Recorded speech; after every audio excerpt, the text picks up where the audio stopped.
I had a purpose. I wanted to be one of the best basketball players to ever play. And anything else that was outside of that lane, I didn't have time for. There's a quote from one of my English teachers at Lower Merion named Mr. Fisk. He had a great quote that said, "Rest at the end, not in the middle." And that's something I always live by.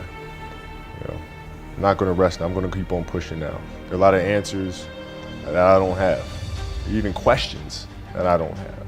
But I'm just going to keep going. I'm just going to keep going, and I'll figure these things out as we go, right? And you just continue to build that way. So I try to live by that all the time. At what age did that goal become crystal clear? I made that deal with myself at 13 years old. At 13 years old? 13 years old. That's the you deal were I made. crystal clear about it? Crystal clear. And where did inspiration come from? The love of the game. The love of the game, the challenge. Like I would watch Magic play, I'd watch Michael play, and I would see them do these unbelievable things, and I'd say, you know, can I get to that level? I don't know, but let's find out. Let's find out. And so that curiosity to see where I could push this thing led me down that path, I think. I had a summer where I played basketball when I was like 10 or 11 years old, and here I come playing, and I don't score 1 point the entire summer. Not a free throw, nothing, not a lucky shot, not a breakaway layup, 0 points. And I remember crying about it and being upset about it. And my father just gave me a hug and said, "Listen, whether you score 0 or score 60, I'm gonna love you no matter what." Wow. Now that is the most important thing that you can say to a child. Because from there, I was like, okay, that gives me all the confidence in the world to fail. I have the security there. But to hell with that, I'm scoring 60. And from there, I just went to work. And I stayed with it. I kept practicing, kept practicing, kept practicing. I think that's when the idea of understanding a long-term view became important. Because I wasn't going to catch these kids in a week. I wasn't going to catch them in a year, right? So that's when I sat down and said, okay, this is going to take some thought, all right? What do I want to work on first? All right, shooting. All right, let's knock this out. Let's focus on this. Half a year, 6 months, do nothing but shoot. All right, after that, all right, creating your own shot. And you focus. So I started creating a menu of things. When I came back the next summer, I was a little bit better. I scored. Yeah, it wasn't much, right, but I scored. And this is 12, 13. 12, 13. And then 14 came around, back half of 13, 14 years old. And then I was just killing everyone. And it happened in 2 years. And I wasn't expecting it to happen in 2 years, but it did, because what I had to do was work on the basics and the fundamentals. While they relied on their athleticism and their natural ability. And because I stick to the fundamentals, it just caught up to them. And then my body, my knees stopped hurting, I grew into my frame, and then it was game over. Wow. Were you always competitive from the day you were born? You were super competitive? Competitive with things that I participate in. So I'll put it to you this way. So basketball for me was the most important thing. So everything I saw, whether it was TV shows, whether it was books I read, people I talked to, everything was done to try to learn how to become a better basketball player. Everything. And so when you have that point of view, then literally the world becomes your library to help you to become better at your craft. So at 13 years old, I had a I had a kill list. And so, they used to do these rankings. It was Street and Smith basketball rankings.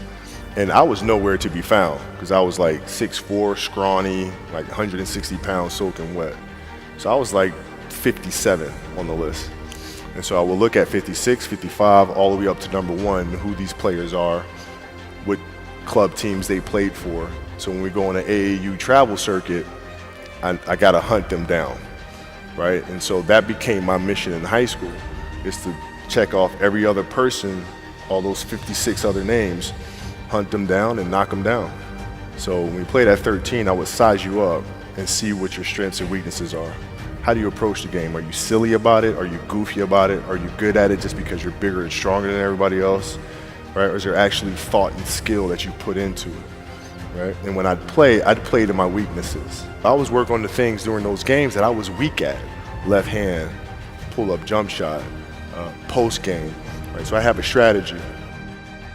What was really your work ethic like, and for how long did you stay disciplined? Well, I mean, every day. I mean, since, for 20 years. I mean, it was an everyday process and trying to figure out strengths and weaknesses. For example, jumping ability. Now, my vertical was a 40, it wasn't a 46 or a 45. My hands are big, but they're not massive, right? So you got to figure out ways to strengthen them so your hands are strong enough to be able to palm a ball and do the things that you need to do. Quickness, I was quick, but not insanely quick. I was fast, but not ridiculously fast, right? So I had to rely on skill a lot more. I had to rely on angles a lot more. I had to study the game a lot more. And but I enjoyed it though. So like from the time I can remember when I started watching the game, I studied the game, and it just never changed. What does losing feel like to you? It's exciting Why is it exciting? because it means you have different ways to get better. There's certain things that you can figure out that you can take advantage of, right? Certain weaknesses that were exposed that you need to shore up, right? So it was exciting. I mean, it sucks to lose, Right. but the hardest thing is to face that stuff. That's a really, really tough challenge. How did you get mentally and emotionally so strong where it doesn't bother you? Well, you got to look at the reality of the situation. Like for me, it's not, you kind of got to get over yourself, right? And then after that, it's okay, well, why did those air balls happen? Got it. I didn't have the legs. So you look at the shot, every shot was online. Every shot was online, but every shot was short. Right? I got to get stronger. I got to train differently. The weight training program that I'm doing, I got to tailor it for an 82-game season so that when the playoffs come around, my legs are stronger and that ball gets there. So I look at it with rationale and say, okay, well, the reason why I shot air balls is because my legs aren't there. I go, well, next year they'll be there. You have to do the hard stuff and watch that game and study that game to not make those mistakes over and over again just because you weren't brave enough to face it. So you got to deal with Face it. it. Got to deal with it. Face it, learn from it. You don't want to have that feeling again, do you? Right? So you got to really study it, face it. And not to say you'll win the next time you face it, but at least you'll give yourself a better chance. Yeah. It's an obsessiveness that comes along with it. You want things to be as perfect as they can be, understanding that nothing is ever perfect. But the challenge is try to get them as perfect as they can be. And what can you do? It's in your control. So control what you can. You have this mindset, but how did you develop that? I don't know if that's what you call the Mamba mindset, but how did you develop that? And Well, when did it start? It started in middle school and high school because a lot of the kids that I was playing against were inner city kids. And so they're looking at me as if, okay, this kid's soft. They felt like they could try to be physical or try to intimidate me and do all this other stuff, which they couldn't, right? But now I'm saying, okay, well, you're trying to attack me. How am I going to attack you? How can I mentally figure out ways to break you down? How can I show you that, no, I have the edge, right? And so that's when it first started for me, is figuring out how to get the upper hand on an opponent that way. And what would you do to mentally break people down then? One of the things I would do is while everybody would be at the cafeteria work, eating and doing all sort of stuff, I'd just go back to the gym. And so that was my way of showing them, yeah, I may be from the suburbs, but you're not going to outwork me. Wow. Like I see a lot of players take vacations with other players that are close friends. And we'll just take vacations just to take vacations or just hang out just to hang out. Like I never did that. But Why it was a not choice. though? Why didn't you do that? Well, because when I retire, I didn't want to have to say, I wish I would have done more. I don't want that. I played games with the flu. I played games with 102-degree fever, man. We had a game against Toronto in 2000, and Vince was tearing the league up. My back was jacked. So I would be in the layup line like, okay, there's a lot of days where you can rest and recover. Today ain't one of them. Your back can bother you any other day.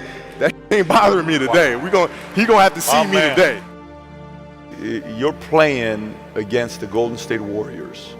Score is 107-109. You guys are close to getting into the playoffs. You know exactly what happens in the game. You go up, you're about to take your shot, and then all of a sudden, boom, Achilles happens, right? Friend of mine, Nima, he is here just to listen to. He played ball.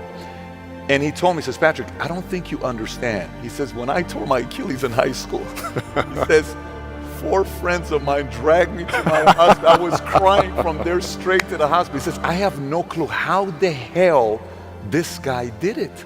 He went and hit the free throws, and then you walked off the stage. How the hell do you tolerate that kind of pain? You know, I use this. I tell this example, and I think this is the best way to explain it.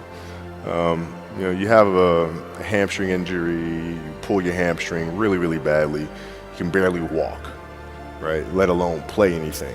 You're at home, all of a sudden a fire breaks out in the home, right? Your kids are upstairs, you know, wife is wherever she may be, you know, going down. I'm willing to bet that you're gonna forget about your hamstring, you're gonna sprint upstairs, you're gonna grab your kids, you'll make sure your wife's good, you're getting out of that house. And the reason is because the lives of your family are more important than the injury of your hamstring. And so when the game is more important than the injury itself, you don't feel that injury. Not at that time.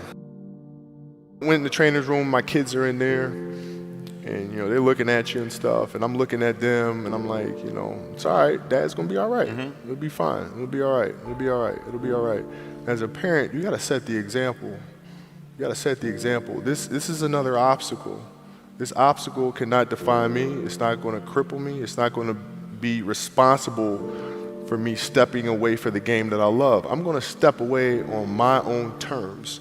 And that's when the decision was made that, you know what, I'm doing it. You gotta lead by example.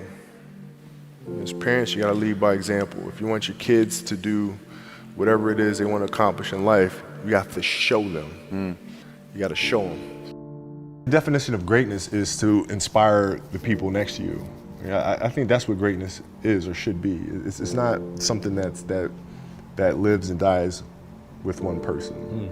It's how can you inspire a person to then in turn inspire another person that then inspires another person. And that's how you create something that I think lasts forever. Yeah. And I think that's our challenge as people, is to figure out how our story can impact others and motivate them in a way to create their own greatness.